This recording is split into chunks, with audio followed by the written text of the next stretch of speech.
What's up, guys? It's KB. Make sure you subscribe to the Underground Sports Philadelphia YouTube channel. Click the bell icon down below so you don't miss a single video from us. And thanks for tuning in to another video from Underground Sports Philadelphia. Now let's get into it. Philadelphia, baby, you're gonna love it. Best sports fans in the world. Actually, the worst, but that's what makes them the best. I have one for everyone, I think. I'll come up with it on the spot. Some of them are definitely there's one that's definitely a stretch, but it's fine. I have two that are definite. Sorry, I'm realizing I'm getting my iPad out too, so I can do our timestamps. Oh, you're good. Yeah, I got two, but we're just gonna do it on the spot. So fuck it, we'll do it live. I can give mine first, and then if it makes you think of someone else. True. I feel like I'm just gonna end up agreeing with you on a lot then, but all right. Well, hello everyone. Hello welcome everyone. To episode number 95. Right, that's what we just said. Yeah, 95. The Underground Circuit. Casey doesn't have our social media scrolling at the bottom, so I can't give that to you. We take one week off. Yeah, right.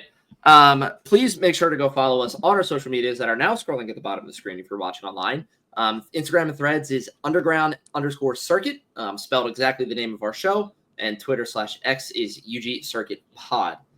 Please go make sure to follow our social medias. We're both pretty active on there. We like interacting with all the community and whatnot. So please go follow us.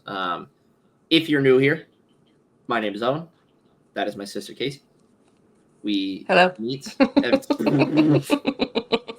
Hello. It's like we're brand new to this all over again. And we did. Well, we took 2 weeks off, so it's just one. Or yeah, it's been 2 weeks since we last recorded. Yeah. Oh, all my shortcuts are gone. Oh my god. I'm gonna lose it. I'm gonna have a panic attack. I'm gonna lose it.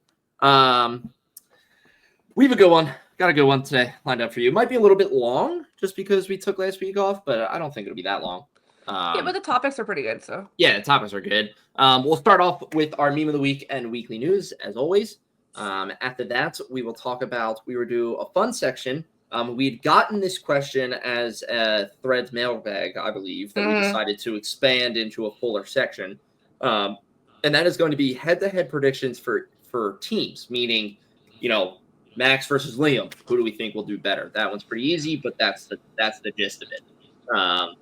After that, we got a wonderful recommendation from Kyle, who asked a comparison between Eagles players and F1 drivers. So we have, I think there's 6 players picked out. Yeah, we only did 6. We can't do the whole team. Would just be impossible. My God. It was hard even doing these 6. Yeah, right. Like I said, I have 2 people picked, so we'll figure it out. And we'll wrap it up with some F1 Threads mailbag. So that is the episode for you guys. We'll jump right into it with some weekly news. No, meme of the week. Meme of the week. Wow. We're a mess today. You can tell. And if you can tell I am. Yeah. I'm backward. and also, so if you follow us on Instagram, if you've been a fan of the show, you clearly know we're from Philadelphia. So there's going to be a lot of, obviously, Owen just teased our segment at the end. There's going to be a lot of Eagles tie-in today, but rightfully so. It makes sense. Super Bowl champs, baby. Super Bowl champs. Just got the T-shirt literally for every single one of person in our family. Good. So yeah, there's going to be a lot of Eagles today, but it's all good. That was a ass whooping, I'll say nicely. So I love sitting in my office and listening to like ESPN talk, and they're like, every single person is like, that was such a dominant win. Like because there's always the people like Kyle and stuff will like repost when there's like the people that have been doubting Jalen Hurts every single day from the start of his career. So like I went back, like those shows that came on yesterday, I never watched them, but I was like, I need to hear what they said. I need to hear their apologies. But yes. So with that being said, my meme of the week, it's not really a meme. I posted these photos because these photos are very, very similar. First one is Jalen Hurts after the game. It's at the bottom, but it's from someone that works for Getty Images. It's hanging in the Louvre. I saw the more zoomed out photo where you can see more of the crowd, and the spotlight on him. It's such a good photo. It literally is the perfect photo to describe him, especially because you have that one from the last Super Bowl they lost of him walking out in the confetti that's red and gold falling down. So that was my one picture, but I needed to compare it to. Can I not hit next? Where's the arrow? Where's the arrow? This photo of Lewis in front of the Ferrari mansion. There's just something about it. It's just oozing some kind of vibe. I don't know how to describe it. It's just like they are the moment. They're here for their moment, and they're on the move. So that was my, like I said, wasn't a meme of the week, but I had to do it. Just that photo is so good. It's so good. Yeah, that's a great photo of Jalen. One of the like 3,000 photos that are great from the Super Bowl. That one's so honestly. Good. Mine is a meme. It is. I'm trying to figure out how to do. Oh, so you want me to add it? Yeah, can you throw it in there, please? Oh, this is a good one. So, if you missed it, Drive to Survive Season 7 release date has been announced. And with that, they dropped a poster. And it obviously, like we knew it was going to be about, it's going to be about McLaren and Ferrari chasing Red Bull for championships. And the poster is Max looking in his rearview mirror to see McLaren and Ferrari battling it out. And somebody just clipped the two looks creepy. Together. So they're making Max's face, and it's fucking hilarious. It's so weird. It's so good. It's awesome. Because his eyes are super close together. Obviously, you didn't see his full face, but it looks so funny. It's so funny. I love it. But yeah, that was my meme of the week. I thought it was really fun. I love when people do photos like this because in your brain you think like, oh yeah, if you just reverse the image, it'll work. It'll make a face, and then you do that, and you're like, whoa, yeah. It's like one of those things where it's like, you ever wonder if your face is symmetrical or lopsided? Then you watch it and they flip the video back and forth, and it's like you can see the face rotating. I'm like, holy shit. You're like, oh, my eye is completely lower than the left side of my face. Yeah, it's so bad. My nose is completely lopsided. Yeah. That poster, first of all, the people freaking out over that poster because of how unrealistic it was it's a poster, people. It's a poster. That's literally, it's a poster. It's a marketing technique. People were like, first of all, no F1 driver has a chance to look in their rear view mirror like that. They don't even have a rear view mirror like that. And they're like, why is it not Lando and Charles? Why is it Carlos and Oscar in the rear view mirror? It's a poster, people. It's a poster.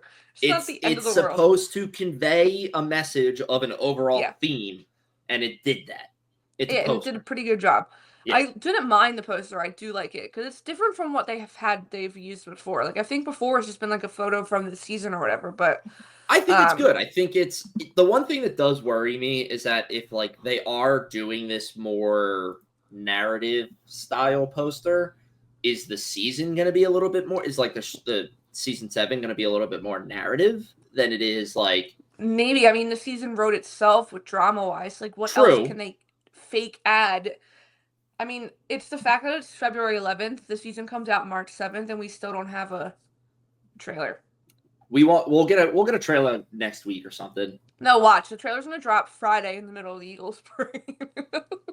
Yeah, I'm gonna be like this. I'm gonna be like this. Is so that's exactly what's gonna happen. It's exactly when it's gonna drop. Right then and there. But yes, that was memes of the week. Moving on to weekly news. Now we have before we get into it, there is some stuff that's from last week. We'll go over these quickly. We won't spend too much time on this because I think the last our fun 2 segments at the end will take up some time. Yeah. But as always, weekly news is brought to you by IPF1 Store.com. Use the code UNDERGROUND10 to get 10% off your entire purchase. As always, I'm very excited to see what he comes out with this upcoming season. Yeah, always the sick art. So yes, use UNDERGROUND10 while you're shopping to get 10% off.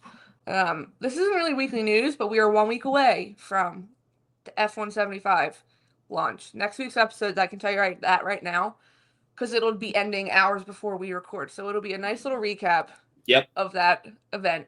But yes, besides that, last week times came out for the upcoming season, and obviously it starts out with a banger triple header for us of times in a row. It's like brutal. it's like Brutal, 12, man. 3 a.m., 1 a.m. But the best news, I think, of the entire I'm thrilled about this. Is Vegas has moved up 2 hours. So Yes. it's at 8 p.m. now in Vegas, local time, instead of 10. So that means for us here on the East Coast in the same country as Vegas, it's at 11 p.m. instead 11 of p.m. 1 a.m. Which is such a doable time now. I was like, I can be in bed by 1 a.m. Right, exactly. Not 4 a.m. Casey, you know what this means? We're going to Vegas. F1 underground circuit after dark. The drunk stream. Oh, yeah, it might have to come.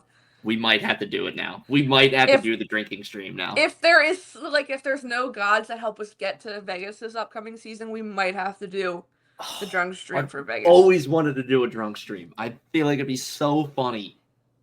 It might actually have to happen. Thank you, Vegas, for moving up 2 hours early, because this is doable. I can make some espresso martinis, keep me awake leading up to it. That's the thing. Like, it's crazy. It's like 2 hours in your mind doesn't seem like a lot, but it's you frame it in this way of, hey, instead of 1 a.m. we're starting at, it starts at 11 p.m. and it's like, that's awesome. I go to bed normally at 10:30, so I'm like, I just gotta and on Saturday first still, like, so it's right. You still have Sunday to do whatever. You still can sleep in. And you're gonna be so close. I can just sleep over. We can get actually wasted and I can sleep over. All right, this has to happen now. This has to happen now. We can get drunk together, watch the race. Live stream together. Oh my God. Yeah, this is happening. We're doing it. We're confirming it, people. Breaking news here. You heard it here first on our own show. Save the date whenever Vegas is in Las Vegas, November. Drunk live stream. Yeah, It's happening. Yes. But yes, that was news from last week. Vegas moving up 2 hours. Game changer. I feel like a game changer also for the drivers, because they sleep that weird schedule. They have a weird sleep schedule because of when the race is. So, they're spending most of their day at nighttime. Yeah. I never understood why Vegas. I should re-say that statement. I do get it. You want to do the race under the Vegas lights. Fine. But you're so late into the year already. You could do it at 9. You could do it at 9. Well, that's the thing. It's dark at that time of the year at 5 o'clock. So why couldn't they have done? Yeah, it just makes, and the track won't be under no sun for extra 2 hours. So it'll probably help with track temp as well. Probably, yeah. Be more regulated. Yeah, thank God. So yes, that was a pretty big game changer. Also announced at the end of last week, I think, Ferrari announced that their reserve driver next to Antonio Giovinazzi, and there was a lot of discussion, and Ollie kind of confirmed it in the Beyond the Grid podcast that he is still technically a reserve driver for them, but Zhou Guanyu is back with Ferrari as a reserve driver. I absolutely love it. I love that he's back. I love the move. Love it. Yeah, I love it. So yes, it does suck though. China is a sprint race weekend, so they're not going to let him drive during FP1.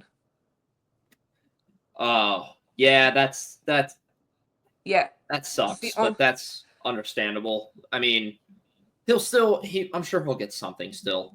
Yeah, they'll do something. Yeah, I'm sure there might be drive some kind of cool car around that track or whatever to make it known for him. But yeah, that was announced last week, and yeah, like I said, I do love it. So we don't lose Joe, and we don't lose Bottas from the grid, and which is great. Ferrari.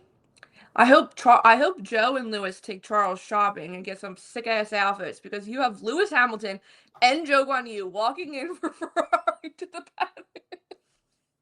It's gonna be so good. I'm so curious to see what Lewis's first outfit is gonna be. Oh, same. Great, like a Ferrari race weekend. It's gonna be nuts. Yeah, same. Well, I think I read today with the F175 event that there's a red carpet. So will they be showing up in team kits, or are they allowed to wear whatever? So like that would be our first instance at what Lewis would look like Ooh, at an F1 event under Ferrari. So that's nice. That's very yeah. nice.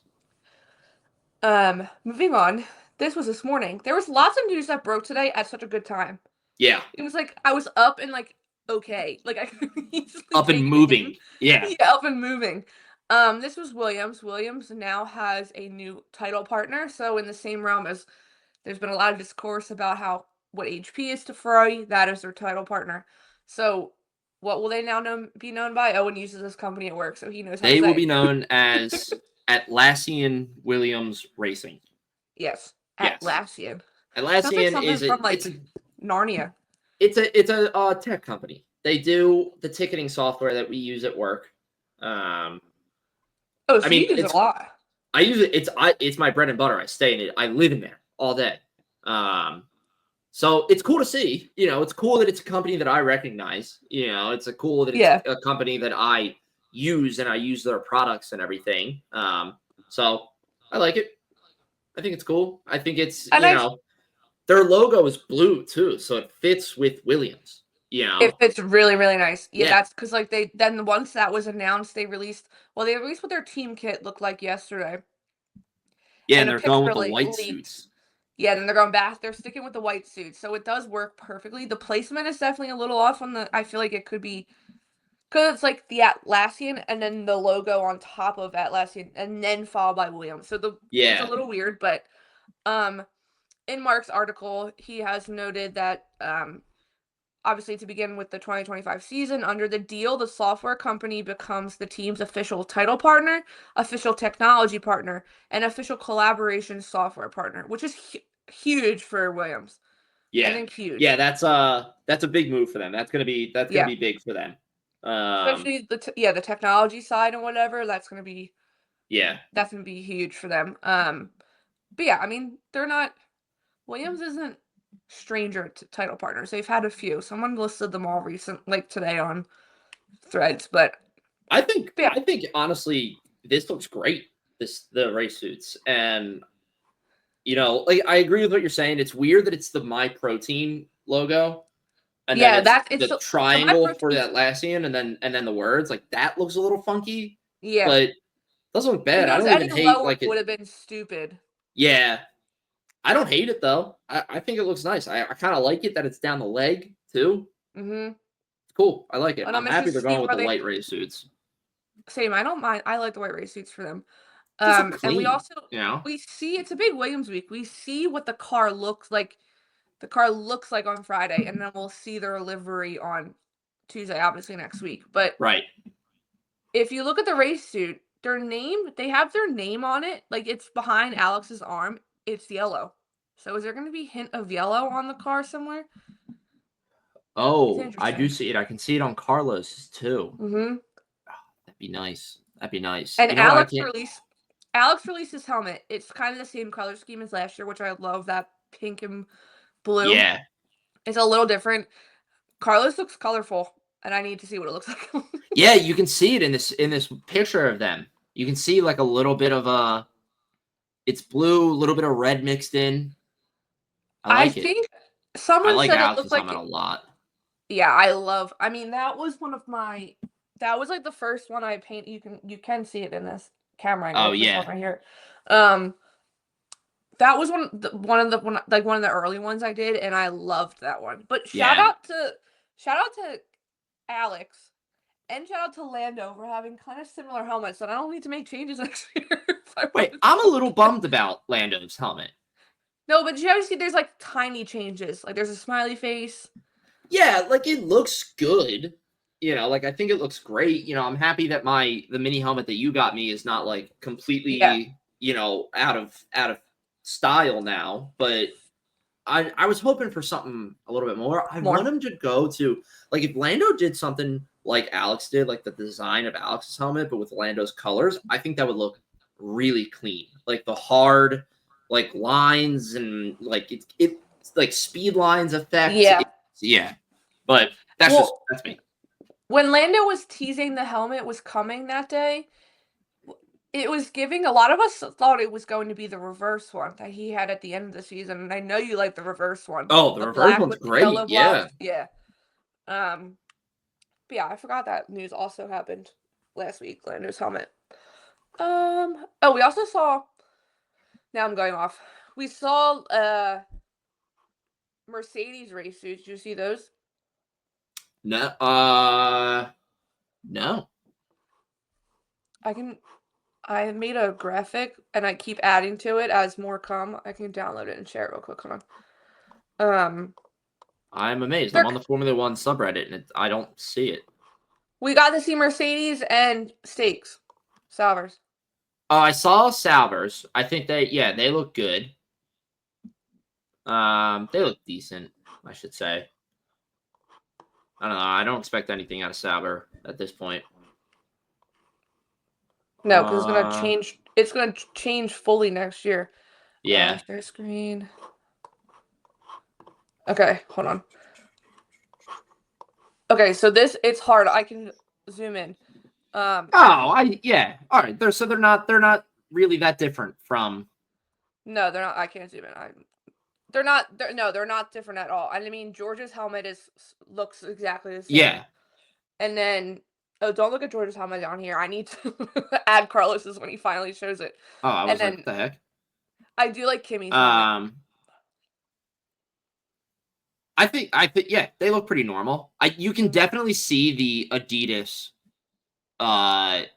yes, effects in there with the 3 lines on their shoulders and on their ankles right there. Yeah, no, you can totally see the Adidas, like the tracksuit look or whatever. Yeah, I like it. Cool. Yeah, it's simple. It's simple, but yes. Nice and so simple. Moving on from there, one other last piece of weekly news. Was this also today? Yeah, today's the 11th. Cadillac F1 is planning their engine factory, and they're going to put it in North Carolina, which is very cool that there's going to be something stateside F1 related for a factory or whatever. So that'd be cool. But yeah, they announced today that, what did it say? They're going to bring the operation to Concord, North Carolina. So they have a city council meeting scheduled for Thursday. That's a big win for North Carolina too. You're kind of hopping on the trend of Formula One and everything, and getting a factory over here is, like you said, it's a unique thing to bring over, other than just like a racetrack, that people will like, and people will find cool, and you could, you do tours through there, all that stuff. Like, I like it. That'd be cool. Couldn't Andretti, because we all know he has a hand in it, couldn't he have brought it to PA? We know he lives here. He could have. He could have done us a favor and made it easy for us to go see, but he didn't. Yeah. He didn't. He did not. Rude. Moving on to our head-to-head predictions. Yes, we were going to do this last week, but we saved it for this week. Oh, I need to bring up that thread, because people had some good. I'll pull it up on my phone. While you do that, I'll tell you who this segment is brought to you by. This segment is brought to you by our good friends over at BoxBox. I talk all the time about these guys, but all the stuff that we're going to talk about right now, all the stats that we kind of pull out, we're getting strictly from BoxBox. It's a wonderful app. It's constantly being worked on and updated and made better. And I really want to highlight their new app that is coming out very soon. It's a step counter app. I've gotten to play around with the closed beta and everything. It's beautiful. They just pushed the final build today, actually. So I got early access to that, and it's wonderful. So please, if you guys are interested at all in having an amazing app built for F1 fans by F1 fans, please go download BoxBox Club on iOS and Android. If you use the code Underground30, spelled exactly how our show is, you can get 30% off your first year Ultra subscription. That is only on iOS, but I highly recommend it. You get cool watch faces, you get removal of ads, you get extra widgets. It's awesome. It's a great app. I love it. So that's who we're thanking for this segment. So yes, perfect little one perfect people to thank for. Yeah, this is upcoming conversation. good app to use for this conversation Yeah. per team, and because you can just pull the stats right here and have them all laid out for you.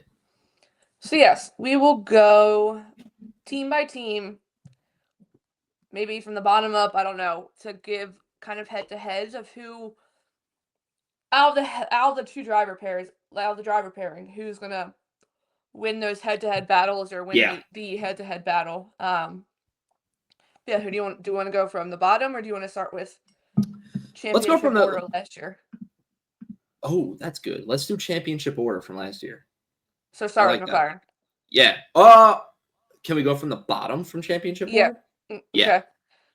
So we'll start with Sauber, Stake. Pick Sauber. Obviously, it's Nico and Gabriella Bortoleto.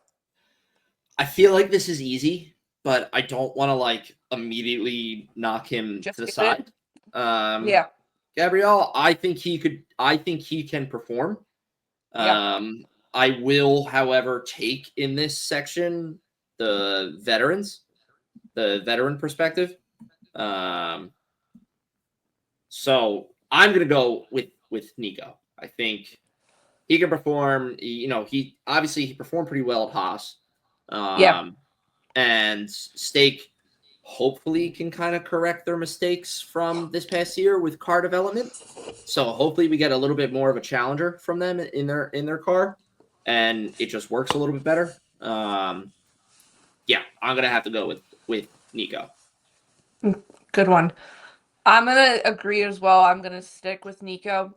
He's just bringing in way too much experience, and I think even if Stake is an awful car, because I feel like we saw last year with Bottas, he was still able to get some performance out of that car, even though it was downright awful. True. So I think Nico is gonna get the head-to-head, but I think I could also see it being close. And I'll give this prediction now. I think Gabrielle Bortoleto would be Rookie of the Year. I'm saying it right now. Oh, okay. Because when you take Ollie and Liam out of it, they can't be in the running because of how many races they have. So out of even against Kimi, I can see Gabrielle Bortoleto maybe pulling ahead. So I'm gonna stick with it. Maybe it'll surprise us all. I think I don't know. It's tough because if the car sucks again and he gets results, he makes even more of a case for himself for Rookie of the Year. Whereas if Kimi performs and does well, there's kind of that caveat where it's well, he is in a Mercedes, and it's albeit Mercedes has struggled the past couple of years, it's still Mercedes. So it's it was Oscar coming in his rookie year to McLaren, even though they sucked that first half of the year, but by the end of this year, they were doing extremely well. So, yeah, I totally can see that conversation. But yeah, I mean, just from Bortoleto's, how fast he's come up, how well he's done in F2 and F3, I could see him. But that could be another episode as well. So who we both say? Nico. Williams. Both said Nico. Williams. See, Alex this is Carlos. An interesting one to me. Yeah, this is really an interesting one to me because Carlos, obviously, you have him coming from Ferrari. He's a great driver. He's a multiple race winner. And then you have Alex, who, see, now as I'm thinking it through, I'm well, maybe it's not that interesting because Alex, I think, is the weaker driver of the two. Yeah. But he's not bad. And it's and if Williams takes a step forward this year with their car performance, we might see something, Alex last year had 12 points for the season, and but by the end of the season, Williams was scraping by, or they were scraping by the entire season with crashes and not having parts. Right. Not being able to afford different things. I'm going to stick with Carlos for winning the head-to-head. I could see it being close, but I can also see it not being close. If you want a comparison, last year of these two drivers, Carlos scored 290 points in the season. Yeah. Alex scored 12. 12. Yeah. Now, granted, again, take that with a little bit of grain of salt Ferrari and a because Williams. Carlos is driving a Ferrari, Alex is driving a Williams. Now these two are in the same car. But to me, that's a little bit too big of a gap that it's not, I don't think it would balance out evenly, No. If it was like Carlos has 290 and Alex has like 210, 200 points, then I would be like, oh, like I think Alex could probably maybe get him, but you have a 260, 78 point It's not difference even here. fair. Yeah. Like, so I think it's definitely gonna be Carlos that wins that. Who, side note, was seen filming a L'Oreal commercial today in Paris. The man's good hair is finally paying off. I mean, get that money, man. Get that money. Get it? He might be struggling a little bit now compared to being paid from Ferrari to Williams. So get that sponsorship money. Yeah, get that sponsorship money. V-Carb, Yuki, and Isaac Hadjar. This I can't compare this one on here.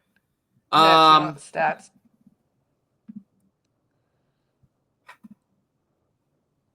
You know what? I'm gonna go for it because he's done it every year in the past few years with his teammates. I think Yuki beats him.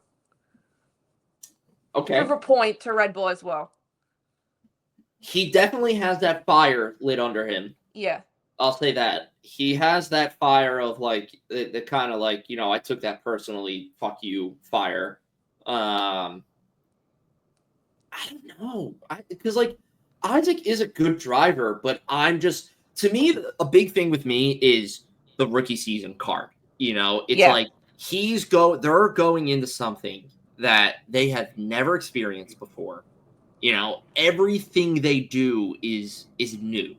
Even like you can make the argument. It's like, well, once they do like a couple race weekends, they get the flow of it and all that stuff. But you're flying all over the globe. The race season changes. The race weekend changes with every location. So it's like you can't even be like, well, once he gets like 2 or 3 races under his belt, he's good. It's just like it's a big thing to me. But I don't know. Like I think it'll be a closer fight than Alex and Carlos. And I think it'll be a closer fight than Yuki and Daniel, Yuki and Nick, Yuki and Liam, for sure. Yeah. All right. I'll go. Okay. I'll go Yuki, but by a close margin. Okay. Because I think Yuki's biggest kryptonite, whereas Isaac's is going to be rookie season this year. Yuki's biggest kryptonite, I believe, sometimes can be his hot head a little bit. He gets a little bit overeager. Yeah. And makes a mistake. So does Isaac. So does Isaac. Right. Fuck. They have like the same temperament. Like V-Carb signed up for that?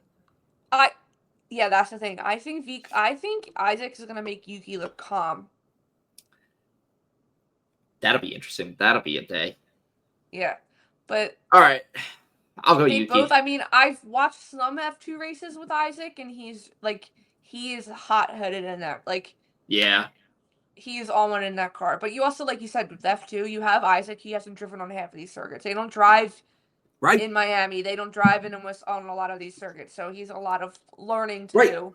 So not only you go into race weekends where now you're facing the pressure of being a Formula One driver, but now you have these extra weekends in there where you're doing almost double the amount of races that you've done in F2 and on tracks that you've never driven before.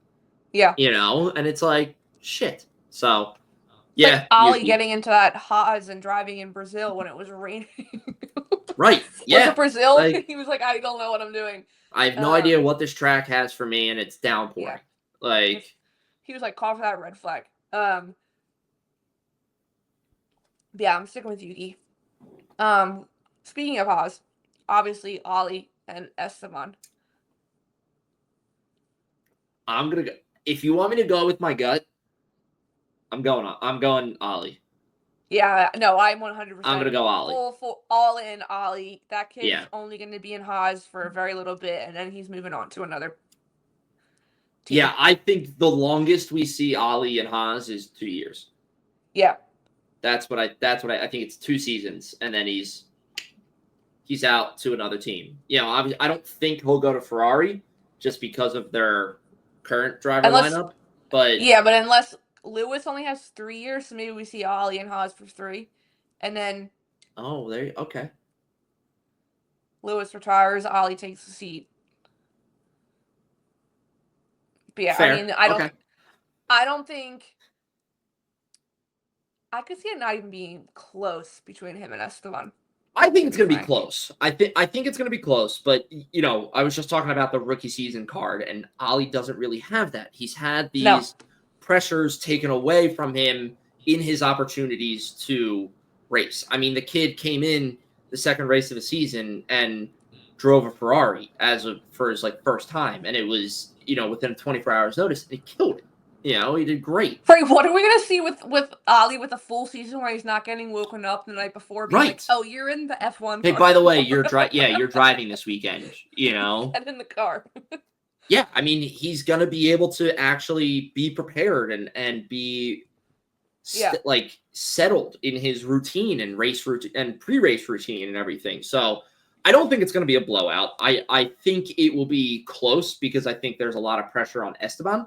In the sense of, I can't let this rookie beat me, but who knows if he can live up to that pressure? He always had in his mindset, I can't let Pierre beat me, and we all saw the mishaps that caused sometimes. So it's like, what's gonna happen? But I do think Ollie is gonna do better than him head to head. No, I agree fully. Alpine. Obviously, right now it's Pierre and Jack. Could be Pierre, Jack, Franco. I think it's gonna be Pierre. I feel like it's gonna be Pierre too. My instinct answer is Pierre. And I don't know if that's just because Pierre is the veteran. He's been in the F1 for years at this point, so I don't know if we're just saying like that. But we haven't seen enough from Jack, and he hasn't driven in an F2 car in forever. Like, it's been a while since he's been behind the wheel of that car to even guess. So yeah, I'm gonna say Pierre. I gotta go Pierre here. It's definitely I don't know, it's definitely a safe pick just because it's the veteran. Yeah. But yeah, it's definitely no, I feel like it's safe, but it makes sense, so I'm gonna stick with it. Aston Martin, Fernando, Lance. I feel like this one's easy. Fernando. Lance Stroll, baby, all the way. Fernando Alonso. Obviously, we'll do another preseason picks or whatever, but I think Fernando Alonso finally gets that 33rd win. If their mid-season development works, I could see it. I don't know. We were saying that last year too. True, we've been saying that for 2 years. Yeah. At this point. Since their downfall, ever since they came off of that hot start, we've been saying, man, if Aston Martin just figures out their mid-season development, they'll be golden. They'll be great. Yeah. And they haven't. So, Fernando. It's not easy. Really this is where it gets interesting now at the top 4. This is where the conversations kind of start. I do have some people did give me their opinions as well, so I'll go back and read them after. But Mercedes, obviously with George Russell, Kimi Antonelli. If we're going off of all the hype that is to be believed about Kimi, I gotta go with Kimi. Mm-hmm. Let me ask a question. First of all, remember last year that it came out a video. It was an F2 race at Spa, and somebody overtook on Urouge. I can't remember how to pronounce it. Yeah. Was that was Kimi, right? Didn't he leave his foot flat and he overtook on the hill? think it was Kimi or Ollie. I know exactly. I think maybe there's another clip of Ollie that does there is a clip of someone overtaking, but it probably was Kimi. I mean, we saw how fast he was flying in freaking Monza that day in FP1. So I could see it being Kimi. Wouldn't surprise me. The kid's little and young, but he's got a fire lit under his ass. But yeah, Kimi Antonelli overtakes Frankie Colin Pinto in Erouge F2 Belgian GT Sprint 2024. Oh, our good old friend Franco The Colapinto. balls, and it's in the wet too. Oh, okay, yes, this is exactly, yes, it's in the It's wet. in the So wet. I was gonna say someone was in the wet. It is. When- I mean, the balls to keep your Especially foot on on the that- floor and go up that. spa. Yeah. I mean, that's wild. That's a hell of a move. Yeah. So if I'm going strictly off of that overtake right there, I gotta go with Kimi. But George is a good driver. I've been saying this for weeks that I think he's done a good job of stepping into the veteran role that was now left vacant from Lewis leaving. You know, but I think it's gonna be hard to compete with Kimi. I feel like he knows himself that he has a lot to prove, and he's not afraid to prove it off of that overtake. You know, like if you keep that same, and I can totally see it. I do think maybe Kimmy's a little slow to start out, but I think by the end of the season he's going to be looking like he's been driving that car for. Do you think it's going to be like close. get his feet wet scenario, or like get his legs under him, where it's like the moment that he feels comfortable, he's just going to like take off? Well, because I mean, you saw when he did the FP1 when he crashed, he looked comfortable to begin with in that car, and he was set in pace. Yeah. In that Mercedes that Lewis and George complained about pretty frequently. So I do see. I think he maybe like 2 races or maybe even 1, and then he was just like off to the races. But yeah, I do. All right, I'm good. Yeah, I agree. I think it's 100% going to be Kimi. But I do think it'll be close. Yeah, that one, I think out of all the head-to-heads we picked so far, that one will be the closest. Absolutely. Yeah. Because like George is a multiple race winner. Like he's a good driver. So it's like he's a good, he's good. Red Bull Max. Max, yeah. I can see Liam putting up a bit of a fight, but I would not be shocked if Liam's sole kind of purpose this year is to be a number 2 driver. Yeah. So it's, to get Max that, what would be 4th championship? No, 5th. 5th was last year 4? I can't remember. Yeah. 2021, 2022, 2023, 2024. Yeah, you're right. Okay. Yeah, I would be interested. I think he's going to definitely have more of a second driver role. We know that's how Red Bull operates. So statistically, it should be Max, if you're going off of that. So well, obviously we know Max is easily. So I think it's 100% Max. Ferrari, obviously. This is Charles hard. and Lewis. These last Ferrari and McLaren are going to be hard. Yeah. I need to look at like what they look at head-to-head wise to do it. Charles, Lewis, Hamilton. Okay. Season-wise last year, Charles beat him last year season-wise. I mean, you can't compare career. You can't go career. It's not fair. That's fucking hilarious. I think Charles, it's going to be extremely close. Charles beat Lewis last year by 133 points. Mm-hmm. Only by 1 win. Only by 1 win. They both have 0 sprint wins. Right. Lewis has 7 podiums. Charles has 3. No. That's positions. Podiums, Charles had 13. Lewis had 5. I'm not scrolling. Charles had 3 poles. Charles fastest laps. Dead even on top 10. Yeah, they're dead even. Best finishing, best qualifying. Well, Lewis got him. No, I can see it being extremely close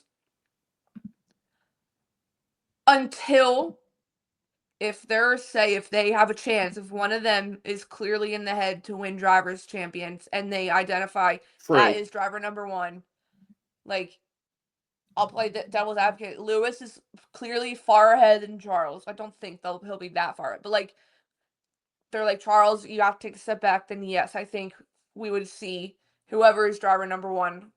You would think and hope that he would take the. This is head-to-head. this is kind of going off topic, but just because you're saying it. But if that is going to happen, there needs to be, I think, from Ferrari, clear-cut communication as to who is number one and who is number two. You know, don't look at McLaren. Yeah, we saw the game be played last year with Charles and Carlos. Yeah. Always saying, "Well, we treat our drivers as both number one drivers." No. If Lewis is ahead in the standings and he is mathematically, on pace to be drivers' champion, you then as Ferrari need to make a commitment and say, "Sorry, Charles. Yeah, Lewis is ahead. We're gonna focus Lewis until the end of the season, so that way we can hopefully secure a drivers' championship." But yeah, I'm really torn. So am I. I have comments I could say for either one to be the one that pulls ahead. I truly do. And I also look back at Charles and his past teammates. He's always been clearly ahead, the head-to-head. But like, it's Lewis Hamilton. It wasn't Seb going to Ferrari after clearly being in its prime. All right, this is my guess. I'm gonna go with Lewis. Okay. And I'm saying that because I think Lewis is going to have a reinvigorated love of this sport, and he knows why he fell in love with it. And this is all depending on that Ferrari produces a good car for them, which if last year is anything to kind of go by, you would think that they would, Yeah. So, okay. I think Lewis is going to get in that Ferrari and be like, I forgot how much fun this can be. I forgot. Fall back in love with it. Right. I forgot how much fun this is when I'm not, Lewis Hamilton, Mercedes 7-time world champion, leader of the team, blah, blah. I think that is going to do him wonders in the sense of it's going to be less of an analyzation when he drives, and it's going to be more so I'm having fun. When I have fun, pedal to the metal. Better. Right. Yeah. So that's where I'm going. I'm going Lewis in that sense. Yeah. Are you ready? You're gonna go Lewis. I kind of want to go Lewis. Yeah. It's understandable. I don't know if I'm saying it's Lewis to like work like reverse magic, so it is Charles at the end, but it's. I could say both. Like, I really could just be like both. Like, if they both could come out head-to-head winner, I would be like, that's obviously, but that's not like they aren't going to get a participation trophy. But they just are both two very, very good drivers. Very consistent when they have a decent car. Even consistent when they're pushing a car that sucks. Yeah. Yeah, it's going to be a very. This is going to be I know I just said this, but who did I say? I forget who I said, but this is going to be the closest battle between veteran drivers, is what I'm trying to say. Yeah. This is going to be something to watch. It's going to be a storyline all season long. This head-to-head is going to be one to watch the entire season. Yeah. So for sure. Definitely, it's going to be tight. I think it's going to be Lewis. There's definitely part of my reasoning is just because it's Lewis, but yep. Yeah. It's like it's Lewis, it's Ferrari. What magic can they work together? It's like I want to see what the hell happens, Yeah, but like if they both have similar driving styles, and I feel like they kind of maybe do, like that's gonna be, which this is going into like predictions for the rest of the season, which is gonna be another episode later. But they'll be dangerous. Yeah. From one hard team to the other, which I don't know if it's actually as hard as I think it's going to be. McLaren. It's not. Lando and Oscar. I'll say this. This will be my prediction. I think it's going to be Oscar. Oh my God. Yeah. Here's why. Okay. I think Oscar can be at times a little bit more cool-headed than Lando. Yeah. We obviously know that he's a very monotone, kind of straightforward guy. So I think Lando coming into this season, I think he's going to kind of hype himself up a little too much. I was so close last year to drivers champs, stuff like that. I can do it this year. And I think that's going to cause him to trip up in the first couple races. Mm. And then I think it's going to be impossible to recover and beat Oscar off of that. Okay. That's what I think. And then I think it's only going to get even more exacerbated if it is McLaren's in the lead for the championship again. Yeah. If there's, if Lando is in the title fight at all, I think it's going to be a little bit more. It's going to happen more. I think it's going to be Oscar. Something about Oscar's monotone personality. It's deadly. It's deadly because it's just he can watch, I know he didn't, but he can watch Max and Lando fight in front of him the whole time, and crash out and just be like, wow, okay. And then take first place and win the race. It's just something about his sense of just I think he's a great driver. I struggle back and forth because I am a Lando fan, but there is part of me sometimes that I'm like, damn, Oscar is fucking good. Yeah, he's good. And it's so shit. He might be better than Lando. Oh. But, yeah. So I think it's gonna be Oscar. Clearly, by my reaction, I was not expecting that. Yeah. I'm gonna stick with Lando. I Okay. think Lando. I think it's going to be close. I do agree with you with Oscar. He has if anyone has a fire lit under his ass, it's Oscar, because he saw what happened with that team last year and their inner team workings. We all know who his manager is, and he never played by the 1 and 2 rule at Red Bull. I think we see a different side of Oscar, which is scary to say because he's already good. But yeah, I just think Lando might have a little bit. I think McLaren will learn from last year's mistakes with the not choosing a 1 or 2, and if Lando's, you hope so. Yeah, you hope so. If Lando is in the lead, I think they solidify no, Oscar, you need to play defense because Oscar can be a great defensive driver. So right, I'm sticking with Lando. Wow, who knew McLaren would be the one we don't agree on? I don't know what it is, but again, it's if you are asking for pure instinct, gun to the head answer, I think I would say Oscar. Okay. I just think too, especially since his first year in McLaren was obviously the struggle year. You struggle through half the season. Yeah. And then you kind of get that fire lit under you halfway through the season. And then last year you have this dominant season from them. They're up at the front of the grid again. They're the freaking constructors champs again at the end of the year. So now I think the vision is clear in Oscar's head of we can be constructors again, and I can be drivers champ. And I think he has the mentality to kind of lock in and go get that. No, I agree. You know where I think? Do you know where I think Oscar's gonna get Lando on? I don't know if he's on it before. No, he hasn't. I think it's gonna be sprints. I could see Oscar do it. I mean, the kid loves sprints just as much as Charles, as I feel like he's so good at them. He's easily on the podium every time, so I can see him. If there's something that edges him a little more ahead of Lando, I think it's gonna be sprint wins. But yeah, I have some from people. Let's hear not a lot. So this is Jessie. She says controversial opinion, but we both kind of agreed on her, and I did at least. I think Gabby will outperform Nico. Okay. That was her controversial opinion. She said, but overall, I'm very excited to see how Ollie and Gabby are doing in quote unquote bad cars, hoping for a better car for stake this season, which we all are. Yeah, we all are. Yeah. Yeah. This is from our friends at the midfield. They gave us every single one. So they said Hulk over Bortoletto. They said Alex over Carlos. Okay. They said Ollie over Esteban. They said Pierre over Jack Franco. They said Lance over Fernando and then put kidding. They said George over Kimmy, Max over rotating driver number 2, which is probably the better way to put it. Fair. Yep. It's the right way to put it. Oh, you know who they're missing? They're missing V-Carb.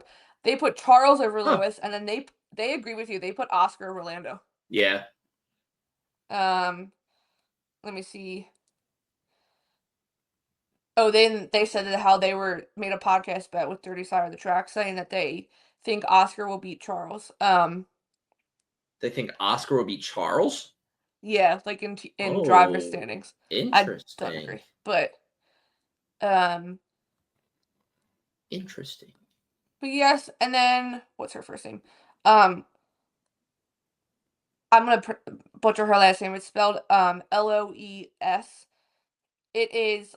She said, I'm pretty sure Carlos is going to outperform Alex, and I'm excited to see how Carlos is going to do in a midfield card. So I think our same Good point. thoughts. Well, she then goes, when I said thank you, I love these, she goes, and I don't dare say anything about Charles Lewis because I will not be jinxing anything.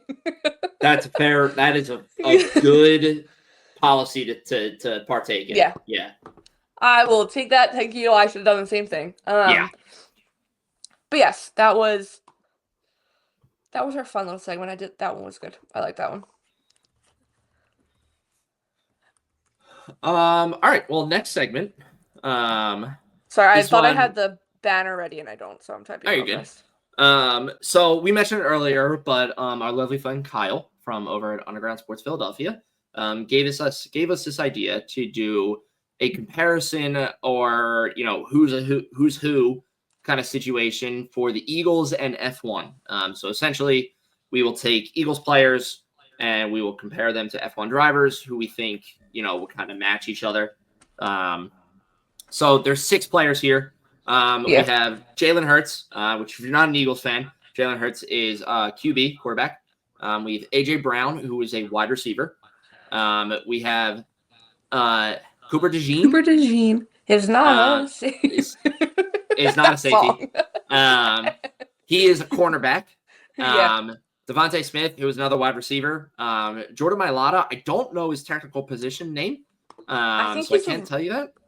I think he's a right tackle. And then Saquon Barkley, who is a running back. So obviously, like we mentioned, we are Philadelphia Eagles fans. It was a big week for us this week. The Eagles won Super Bowl 59. It's awesome to see. The last time we saw this was us beating the Patriots in 2017, 2018. So very, very exciting. And they did it against the Chiefs, which, if you don't follow the NFL, the Chiefs are kind of like the bad guys of the league right now. Yeah, truly. They were going for a three-peat, which would have been the first time in NFL history. Travis Kelce is dating Taylor Swift. Travis Kelce is one of the players on the team. There's a lot of people that just don't like that whole part. Travis Kelce and Patrick Mahomes have stake in Alpine. Yes, Travis Kelce. Yes, Patrick Mahomes have stake in Alpine. People don't love Patrick Mahomes. So there was a lot of people that were kind of rooting for the Eagles in this. But then there were, the other people, of course, that were like, screw Philadelphia, all that stuff. But anyway, we won. We're happy. We didn't just win. We fucking killed them. We killed them. We absolutely killed them. We walked onto that field and said, fuck your three-peat. Oh, the minute Bradley Cooper did the opening thing with announcing them with that little kid Declan, and you heard that crowd, I was like, oh, this game's over. This game's over. This game is over. I did look it up. It just says Jordan Mailata is a tackle, offensive tackle. Okay. So I will start because Jalen was actually one of the players that I had a driver for. I'm curious to see if you'll agree with me on this. I feel like we might have the same one, but I don't know. So when I think of Jalen Hurts, he's quarterback. He's the leader of the team. He's the one who calls plays. Well, not really, but he'll, make adjustments when needed and everything. So I thought, I'm like, if I had to pick one person to be the leader of F1 and the drivers right now, who would that be? And I chose Lewis Hamilton. Yeah, I chose Lewis too. Yeah, I was going to say, okay. He just has... My meme should have given it away. Yeah, well, that's why I was laughing at a little bit because I was like, oh, this is good. They both just are kind of... Their personalities are pretty different, I would say. Lewis is a pretty like extroverted guy, I would say. He, can talk to Yeah. people and everything, where Jalen Hurts is a lot more quiet, a lot more just like doesn't really want to talk to people. But I feel like their mindset is very, very, very Yes. similar. It feels like they feel like they would really get along if they ever had a conversation. Yeah. But yeah, I was going off of the leadership aspects is where I made that connection. So I did that as well, and then I thought about their mindsets, and then I also thought, thinking of Lewis the past few years, especially since like Jalen's also been in the NFL and on the Eagles, how much people have doubted Jalen and how much yes. people have doubted Lewis as well. I just feel like when they're both kind of proven. I mean, even the last Super Bowl, Jalen Hurts was pretty proven to what he could do. So yeah, that was definitely where I made the connection as well for Jalen and Lewis. So Yeah. but yeah, I had a feeling we were both gonna choose Yeah, Jalen or Lewis. It was the first one that popped into my head, and I was like, yeah, it makes sense. Like that absolutely makes sense. Both dressed extremely well. Very well. Very well. And then did you see the clip of Jalen when they gave Cooper DeJean and Saquon Barkley birthday cake? No. I think it was on ESPN or NFL Network, whatever, because there's every single network was at the Super Bowl. So during the post game, they were talking to them, and they had a cake come up, and they cut it, and literally Saquon Barkley is stuffing his face, and like Jalen refused to touch it, and I feel like that would be Charles and like Lewis if they were given birthday cake. Lewis would be like, "No, I'm not." I'm good. I don't want it. It's such a funny clip. Jalen literally looks at Saquon in the middle of the interview and goes, "Are you hungry?" And Saquon's like, "Yeah, I'm going to town." People were like, "That man hasn't eaten processed sugar in 18 weeks. Like, let him breathe. Let him have it for his birthday and for winning the Super Bowl." Yeah, and for winning the Super Bowl. Next, AJ Brown. I did not have someone for this. I'm trying to think right now. So I have kind of two, but I'm leaning more towards the other, and hear me out. So I said Max like AJ Brown, and in this aspect, they both have pretty fiery personalities when it comes on when they're on the track, when they're on the field. That's good. Okay. Yeah. But then like off the field, AJ Brown's reading a freaking book, and off the field, MaxVerstappen is playing video games, yeah. punching a hole in his wall to get his cat locked out of a room. Like, so I said that, but I also said like personality-wise, AJ also reminds me of Lando a little bit. Like they both can be a little maybe confident, but some people may say they could be cocky. But I'm sticking more with Max and AJ Brown. I like the Max comparison. I do. Yeah. I think that's pretty good. It is funny, like you're saying, like on the field they take it so seriously. You know, I mean, AJ has gotten into arguments with Nick Sirianni this year, the Eagles head coach, just about different things. You know, if not that Jalen didn't throw him the ball, but it's I'm open, like I could have gotten us a touchdown. You know, like. Yeah. Or, you know, whereas it's same thing with Max. You know, Max gets pretty hot-headed on the radios and gets very involved with the race. And then, off the race, off the field, both of them are like goofy kind of little kids. Yeah. That are just like having fun with it. And they just get really passionate about what they do. And they go back and do it again. You know? Mm-hmm. They're able to turn it on and off. Cooper DeJean. The rookie. I have one for this. I also have one for this. I'm very interested. Who did you say? I said Oscar Piastri. Oh, so did I. Perfect. I said Oscar Piastri because this is easy. Actually, I quickly was like Oscar. Yeah, they are two dorky-looking, very young-looking white kids, but they're both so good at what they do. Yes, exactly. They are amazing at what they do. You know, Cooper DeJean was drafted this year and just scored a freaking pick six in the Super Bowl on his birthday against Patrick Mahomes and is like a monster and is like awesome, you know? And then Oscar Piastri is this kid who comes in, and is scoring points left and right. And then, this past year is his first race win, like all this stuff. And it's just like, yes, like keep doing it, Yeah. And it's like, feels like Oscar is McLaren, if they're smart, will always want to lock down Oscar. And if the Eagles, if they are smart, which they are, will always want to have Cooper DeJean on that roster. Yeah. I also feel like the plays, it was a TikTok thing because I've liked one too many Eagles videos, so my entire For You page is just Eagles things, and it was like top 5 highlights of Cooper DeJean, and people were like, having legit top 5 highlights as a rookie is impressive, and it's nuts. It's just like I also compare it to Oscar because like we see some moments of brilliance, like the very controversial overtake on his teammate. So good though. On anyone, it was such an insane, like it was such a good overtake, and then you have Cooper DeJean, where that now the NFL Films put out their video of that catch, and you can just see he is staring down Patrick Mahomes before he even snaps the ball. So when we wrote that list out, I was like, "Ooh, Oscar Cooper, it makes sense." Yeah, it makes sense. Who's at the Sixers game right now? I have it on. Him and Zach Braun are at the Sixers game, which I'm not surprised. Yeah, I'm not talking about that. All right, Devontae Smith, the other wide receiver. Smith. You don't have anyone, right? No, that was the last person I thought of. Okay. You want to hear mine? Yeah. Okay, hear me out. Charles and Devontae.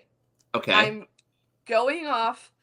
Devontae doesn't fly under the radar, but because there's Saquon, because there's AJ Brown, because there's Jalen Hurts, he doesn't get used all the time, but he is so he's able to fly under the radar. I'm thinking Charles, there's Max, there's Lewis, there's Lando now, there's all these other, there was even Seb when he was his teammate. He was able to make himself known without really making himself known, but then also Devontae Smith is very consistent. You can throw that ball and he's going to be on his tippy toes, and Charles is one of the most consistent drivers on the grid. So that's why I went Charles and Devontae. I'm agreeing with that because I see, I'm picturing the Monaco win and the Monza win as the one catch that you just kind of talked about. It's on the sidelines. Devontae puts his arms up like this. He's on his tippy toes. He makes a catch, and it's a fair, and it's a good ball. And then this Hail Mary bomb that Jalen Hurts just threw to him in a Super Bowl, and he caught it like it was nothing. It goes to show Jalen Hurts throwing that ball is great. But, the fact that he made that catch while being covered and running into the end zone is nuts. So, he was able to keep calm, make the move. It does make me think of Charles P4 start. Right. He got the job done. He was excuse me, let me just weasel. Yeah. So yeah, I like that a lot. That's good. Yeah. Jordan Mailata. This one was Jordan Mailata and Saquon were really, really, really hard. I have a stupid. I thought of a connection actually. This one's pretty stupid, but it's for Jordan funny. Yeah. Lando Norris, because they have the same laugh. If you go, the Eagles uploaded a video from the NFC Championship game that's mic'd up, and Jordan Mailata is mic'd up, and there's a clip of him running down the field, and he's laughing he's having the time of his life. After he's giving his Bane speech? It was before the Bane speech, actually. Also, I fucking want that. I want that transcript and hung somewhere in my house. He has a very equal laugh to Lando Norris. It's that high-pitched. Yeah. It's a high-pitched, you can visually see them saying, ha, ha, ha. It's very... They're cackling. They're legit. They're cackling during it. So that's where my connection is. Which is so funny because Jordan Mailata could pick up Lando Norris with his pinky because he's so tiny compared to Jordan Mailata. Okay. I don't know why I said the second one now. I purely went Jordan Mailata and Valtteri Bottas because... I know why I said Yuki now. I did some research behind why I said Yuki also, so I'll go into that. Okay. I said Jordan and Bottas, they just both have extremely fun personalities. Yep. And always doing some random-ass side quests. You have Valtteri Bottas riding a bike naked, and then you have Jordan Mailata on The Masked Singer, and probably could have, won. And then obviously you have Jordan Mailata, who's Australian, and Valtteri Bottas is an honorary Australian. So like it just made sense for me That's that good. way. For Yuki, specifically because it's very famous that Jordan Mailata. I mean, he didn't even know the name of the Super Bowl trophy the other day during the post game, like because he didn't grow up playing football. He grew up playing Yeah. rugby in Australia, so he started late. So I literally Googled who started karting late, and it came up as Yuki. He didn't start karting until like he was 11, 12, which is very late for Yeah, that's it. That is late. motorsport drivers. So that was the only reason why I connected him to Yuki. I could not have picked a taller and smaller person. Hey, it works. I like it. So, but the Valtteri one kind of makes more sense. But that was mine. Jordan Mailata. I wish someone on the. Well, you could say Liam. Liam's posting videos of him singing, but it's not. Fair. Saquon Barkley. This one was so hard. To the point I texted Tisha and my other friend Ellie, and I was like, please help me. Like, who can I say for Saquon Barkley? Because there was no one, but then this has got to me. I was like, there was no one new to the grid that was flashy. That's what I was thinking, because Saquon was new to the Eagles team and was flashy, came in, had success. But then my mind went to Ollie. I just thought that too. Yeah. Ollie stepped into that car multiple times, first off in Jeddah, and was going head to head with Lewis Hamilton. Yeah. And keeping him behind. So that's how I made the connection to Saquon and Ollie, like comparing them, just because of the flashiness, being new, like somewhere, and Loki making a name for himself. Like you think of Ollie Bierman when you think of the 2024 grid, because he was that good for stepping in at last minute situations. And obviously, I think I saw someone asked the other day, when has there ever been a player in NFL history that's changed teams in the same conference and is now known more for the new team they're on compared to where they came from? So like that's why I went to Saquon and Ollie. It was a stretch, but it does make sense, kind of. Can I not compare Saquon to a driver? Can I compare him to a track? A track? A track. Okay, yeah. Monza. Oh, yeah, that's so good. Known as a temple of speed. And that man is fucking fast. He is fucking fast. That man just clocked some speed.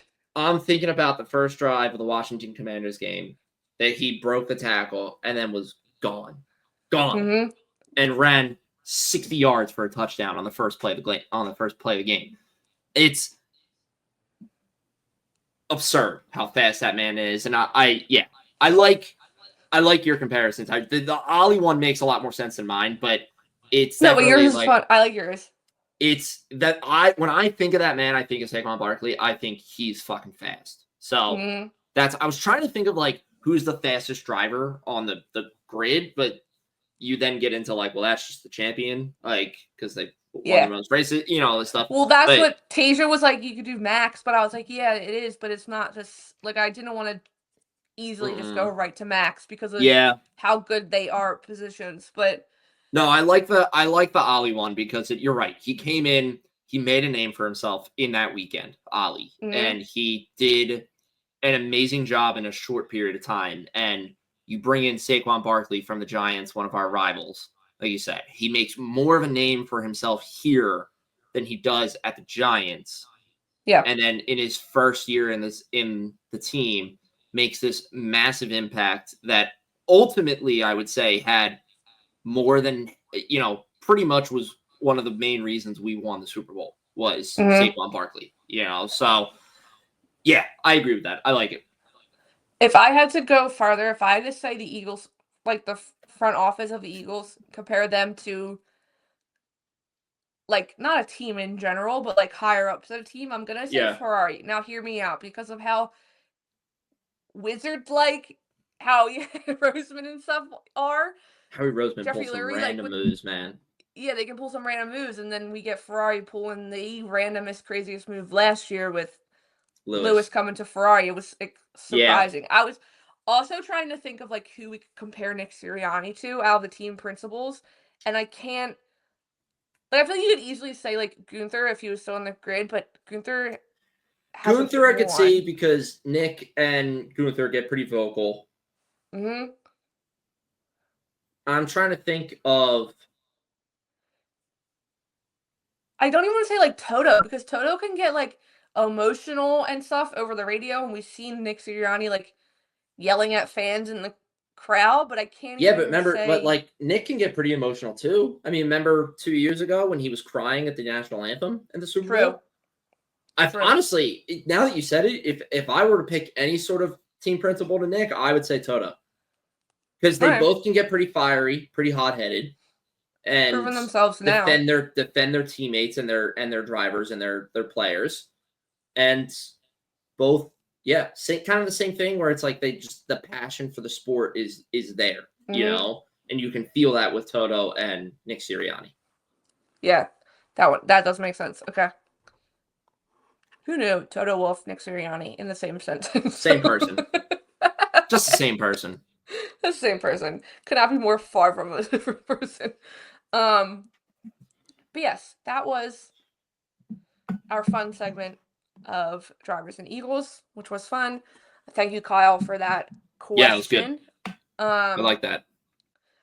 Moving on to F1 Threads Mailbag, which is brought to you by today from Furious Motorsport. Get ready, stock up. New season started. Oh yeah. You get your Lewis at Ferrari jersey. Perfect. Use the code Underground10. As always, or shop through the link in our bio. It's super easy. Applies the code right away to get 10% off your entire purchase. But you've seen us wear them both before. We absolutely love their product. And we'll definitely be purchasing more. So oh, absolutely. As soon as there's an Oscar one, we have to buy our father an Oscar one. Yep. So we're gonna. I kind of want an Oscar one. Hopefully, well, they have Oscar baseball. I think. Why are you looking at your keyboard like that? Because my iPad is blocking it, and I'm typing in their website. That's why. Oh. That's all right. You didn't want to see my balding head? Can you not see your keyboard? Maybe they don't, but can't remember now. But yes, F1 Threads Mailbag.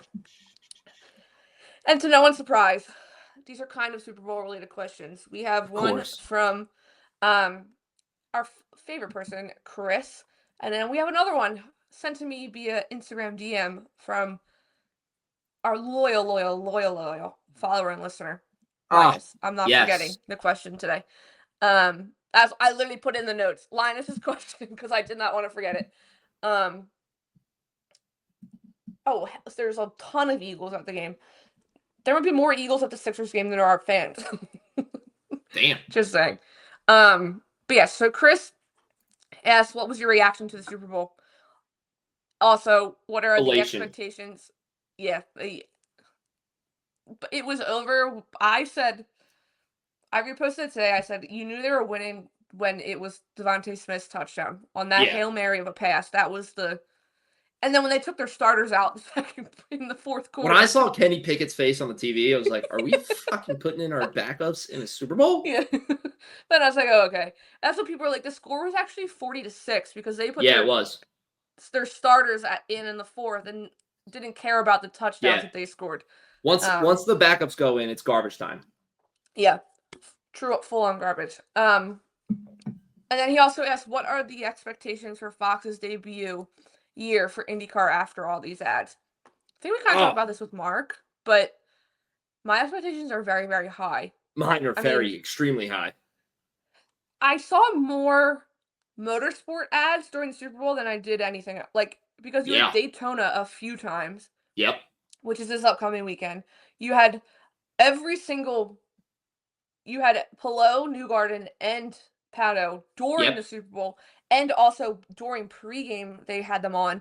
They had Newgarden and Joey Logano during the pregame show on Fox, like dressed in their race suits. So I have very high expectations for their debut year. So I'm excited to see what they do. I'm extremely excited about it. Yeah, same thing. I have very high expectations, especially with the news about their commentary crew. You know, it's very high. So, but I'm excited for it. I'm very excited. Yeah, the commentary crews, I'm excited to hear them. I mean, I said it last week and I said it before. When we come back from St. Pete, I'm going to have to watch the race Yeah. on TV because I want to see what the broadcast is like. But yes, and then Linus's question, also Super Bowl. Just wanted to know how you and Owen spent Super Bowl Sunday. That's all I was asking. Nice little check-in question. I spent it with my wife and her family. We hung out at my sister-in-law's house, and it was fun. It was a lot of fun. There were a lot of questions from the aunts and uncles. There were a lot of the I can't hear him during the halftime performance, but yeah, it was good. Which I did hear that the apparently the audio through Fox was awful, but if you go back and watch clips, I guess that Apple put out, it's crystal clear. Well, of course, it's Apple. Yeah. How was CJ watching the Eagles? CJ was good. CJ busted out his South Philly tuxedo, so he had a gray like Adidas tracksuit on. He had it half unzipped with a wife beater and a gold chain on underneath. So he's dressed like Big Dom? Pretty much, yeah. Actually, yeah, that was it. All right. It was good. I liked it. So I don't think I picture him wearing that, but okay. Once you see it on him, it just makes sense. It makes sense. Yeah. I don't know how he felt because Vic Fangio just came from the Dolphins. We took him from the Dolphins, and we all know that's Fair. CJ's team, but He's a faux Eagles fan. he's Yeah. from this area. But I went to my friend's house. We've watched every Super Bowl the Eagles are in at their house. Their Eagles season ticket holder. They always have a good spread of food. They also made Jello shots, green Jello shots. So every touchdown, we took a Jello shot. There you go. And I was like, if this is like the Commanders game, I'm not going to be able to drive home. Like, I'm going home. Casey's getting hammered. I need to drive myself home. But no, they were good. They were good. It was fun. I mean, like I said, we kind of knew by the end that they were winning because I have that video from the first time they won, and it was so close at the end. Like, it came down to the final play. Yeah. And you just hear all of us scream. Like, this time we were much more calm because we knew it, like, 10 minutes beforehand that they were winning. So I was talking to my buddies about this, and we were like, all of us were kind of like, why are we not, like, more excited than we should be? Like, we just won the Super Bowl. Like, why are we not, like, freaking out? Mm-hmm. And one of them, my buddy Dave, sent a text, and he said, the first one felt so much more hype because it felt so much more impossible to win. You're going against Tom Brady with a backup quarterback, and it felt like, kind of like, why are we here, situation. It was the Philadelphia underdog story. Right. Whereas this one just felt like right. Like, it was like, yeah, we deserve to be here. We have a great starting quarterback. We have a great defense. And we're going to be the ones to take down the three-peat. Like, it felt right. And it was just like, yep, that explained it perfectly. So yeah, no, that was perfect. And I mean, I said before we started recording, I wish I was taking a video and Cooper DeJean had the pick six and scored because we were jumping up and down, screaming. The minute he caught the ball to the end zone and minutes after, we were screaming. It's so good. And then obviously we played the fight song after every field goal because of them scoring, like we were at the game. But that crowd was wild. That crowd was a Philadelphia home crowd. But yeah, it was loud in there. It was a home team or home game. But yes, that is all we have for you today. Do you have anything else to add? I got nothing. I feel extra low today in this game. Extra low? I felt like at one point I looked at the screen and I was like this. We should do, for our drunk podcast, we should just make it our heads. So it's just like, okay. So I'm falling. So it's just like that. Just like that. Okay. But yes, thank you for joining us for episode 95. I almost said 94. 95. We'll be back next week, episode 96, hours after the F1 75 launch. I can't wait. We'll be recapping it. We'll be talking about, we will know what all the liveries look like, so we'll be able to see what our favorites look like. If there's any surprises, if Red Bull looks exactly the same, we'll find out. But yes, I don't know if we'll talk about anything else, the week after we'll probably preview. Yeah. Oh no, we record the week we go to St. Pete, so we'll do preview then. But yeah, the one upcoming episode might be a little bit more IndyCar focused, but yeah, well, that episode will be preview IndyCar and preview preseason testing. Yeah. So, but yes, thank you so much for joining us. Please give us a follow on Instagram and Threads at _underground_circuit and over on Twitter at UGCircuitPod. Please go comment, like, subscribe wherever you listen to your podcast. Subscribe to us on YouTube as well. Our channel and the main channel is officially over 1,000 followers. Just hit the 7 year? What was it? 7 years? Yeah, the last time the Eagles won the Super Bowl. 7 years. We officially had this show for 2 years. I don't know when we posted our first episode, but we announced it the halftime, the last time the Eagles were in the Super Bowl. I looked back. But yes, thank you so much. We will see you all next week. See you later.